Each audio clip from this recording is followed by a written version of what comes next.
Hello, Queens. Your girl, Francesca here, and welcome back to Crown Straightening Sessions, Episode 2, Part 1. I'm really glad you're here. I hope you have learning as much as I have in these sessions. I know one thing for sure, my nervous system feels so much better as I am learning to master my calm. How are you doing with that? Please leave a comment as you can also like and share. Remember, your support is important to us, so like and share for us. Last time in Episode 1, we talked about what happens when intimacy quietly leaves a marriage. Not with yelling, not with scandal, but with distance.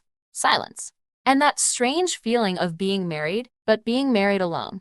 Today, we're going to talk about what comes next. Because when intimacy, communication, and closeness start to disappear, a woman usually does one of two things.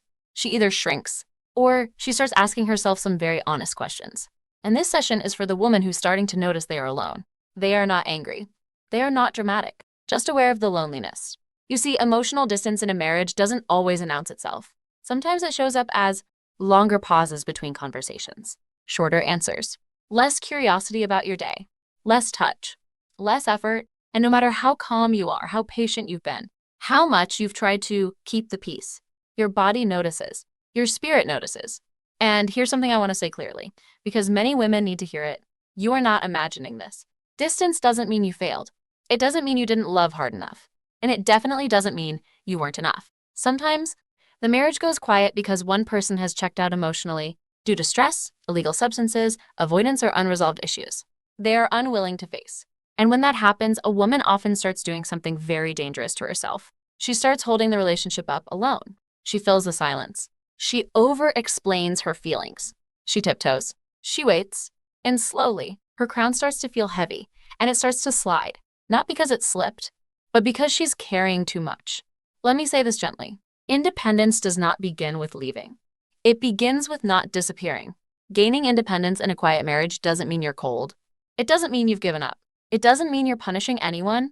It simply means you stop abandoning yourself while waiting for someone else to show up. And that shift, that moment of awareness, is powerful, my queens, because independence isn't about building walls. It's about building ground beneath your feet again. It's realizing, I don't have to beg for connection. I don't have to audition for attention. I don't have to perform emotional labor alone. And no, this doesn't mean you stop loving. It means you stop over-functioning. There's a difference. Love should feel mutual, not exhausting. And when communication fades, a woman must ask herself one quiet question. Am I responding or am I chasing? Because chasing drains you. Responding preserves you. Independence begins when you stop filling the gaps that were never meant to be carried by one person. When you stop explaining the obvious, when you stop trying to be understood by someone who isn't listening, and instead, you listen to yourself, what you need, what you feel, what your nervous system has been tolerating. This part of the journey isn't loud, it's internal. It's the moment you realize, I don't need to decide everything today. I don't need to threaten change. I don't need answers right now. I just need stability, and no one give you stability but you, because clarity doesn't come from emotional starvation. It comes from rest. And independence, real independence, isn't about walking away.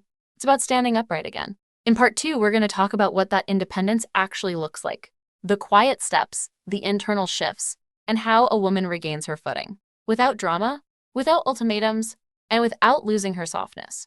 Until then, take a breath, straighten your crown.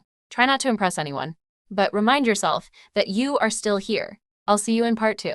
Keep your power intact, queens, and thanks for watching Queen Straightening Sessions.